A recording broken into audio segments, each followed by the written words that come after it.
Welcome everyone. In this video I'm going to be showing you how to create an equidistant sampling point. Now, when is this necessary? For instance, you want to carry out a field sampling in an area and you want your sampling locations to be equidistant, that's of equal distance. So how do we do that? So I'm going to take an example from the work we have done before, which is this. Now let us assume you wish to say you want to take air quality or noise level, sound levels in this area, somewhere around here, and you want your sampling points to be uniform of or equal distance from each other. So how do we get those sampling points? So what we can do is to superimpose grid lines of equal distances, and then create a feature that we can call sampling points, where we mark the nodes of the grid lines as our sampling location. Now here's what I mean. Now for us to add grid lines to this map, we cannot do it here. We have to come to our data view, our layout view. Now this is our layout view. Alright, so this is the area I'm interested in, so I'm just going to zoom into that area.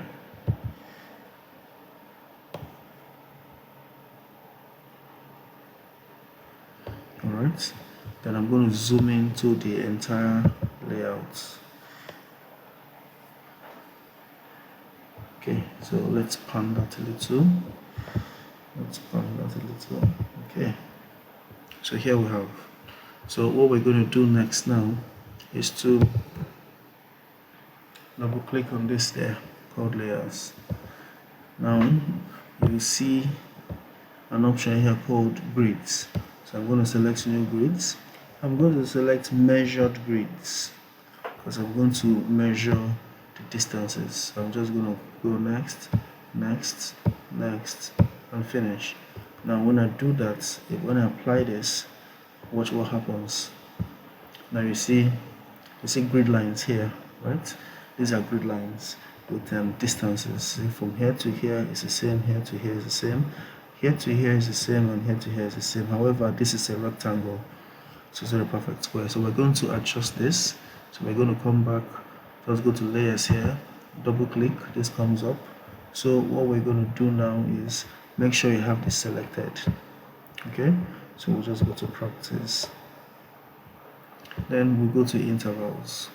Now our unit, we're going to change it to say, let's call it meters. All right, then let's put 100 here, and let's put 100 here, and we apply this, we okay this, now let's okay this. Oh dear, okay. Now so you see the grid lines are a lot smaller.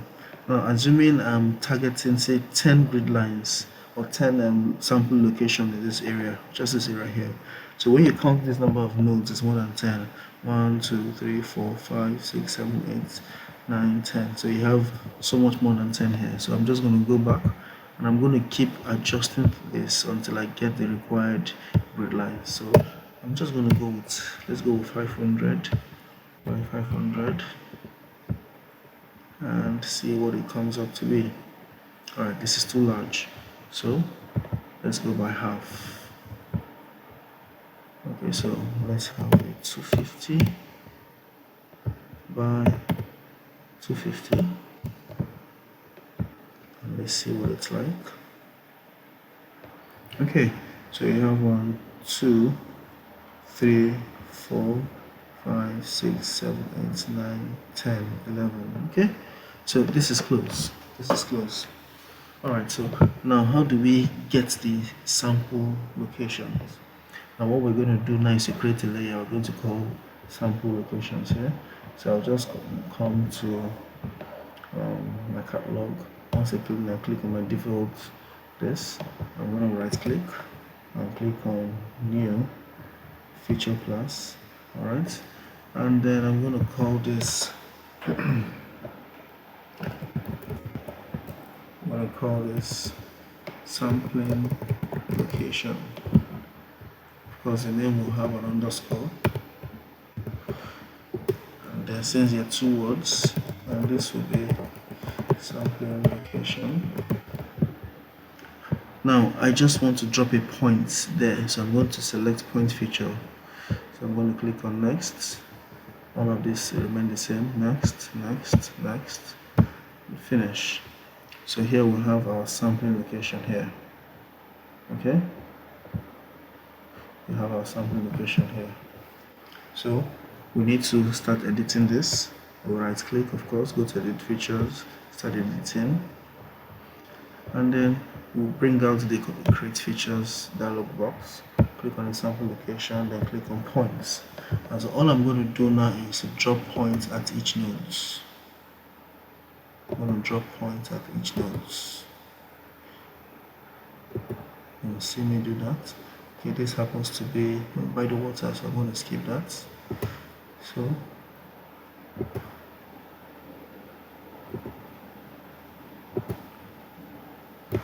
these are different points I am dropping around here. Okay, so let's assume this becomes the final point. Right, so I'm going to right click. So let's assume that becomes the final point. So I'm just going to save edit, and I'm going to stop editing. So these are the points. Alright, so if I go back to my data view, now see those points are there. Alright, but then look at the points. When I right click on the sample location, open the attribute table, I have no information about those points. Okay, it just gives me the object ID and the shape, but I need coordinates. So what do? Now what I do is this: I simply come here to my catalog. Alright, come here to my catalog. Now I'll go to my toolboxes, and I'll go to my system toolboxes. Then I'm going to search for data management tool. Under data management tool, I'll search for features. Then here I'll click on add XY coordinates. Now this comes up. Alright, so I'm going to select sample location. That's where, or that's the feature I want to add the coordinates to. So I'm going to select that. I'm going to click on OK, and then it's going to do its thing. I'm just going to give it a while. Now as you can see, this is still rolling, so it's still working in the background. So I'm just going to give it a while.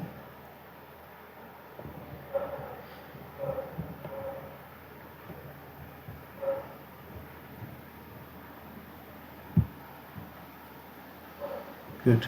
So this shows that the XY coordinates have been added. Now let's go back to the attribute table and see the difference.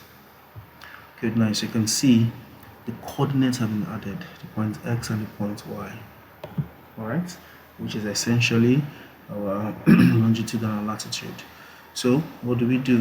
We can simply copy all of this. We'll click on select all. Alright, we'll click on select all. Then we can right click on the right side there, on the left hand side there, and I click on copy selected. When that is done, you can simply come to your Excel sheet, a blank Excel sheet, open your Excel sheet,